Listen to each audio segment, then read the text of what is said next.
איזו תקופה נפלאה זאת למדע. תגליות כבירות על גלי כבידה מראשית היקום מסעירות את הדמיון.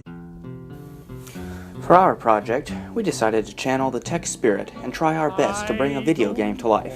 Fallout was the obvious choice, since one of our group members, the one inside the armor, had already created a base model and wanted to make replicas to sell. So this seemed to be the perfect opportunity to kill two birds with one stone, making money and getting extra credit. First step. Take all loose objects protruding from the helmet out. These are all the materials we have to use.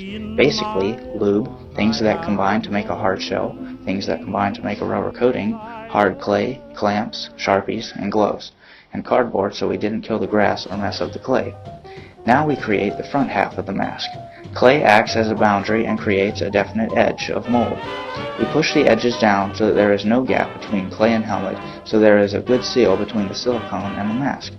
We plugged all the holes with clay so that the silicone forms a uniform layer. The holes in the skirt of clay are for registration keys so that when we put them back together they orient themselves properly. We spray the mask with lubricant so the silicone comes easily off of the base mask.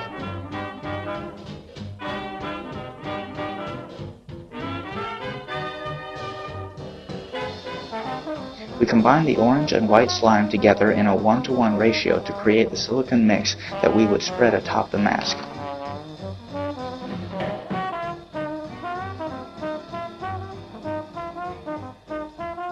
The silicone needs to be brushed approximately evenly across the mask.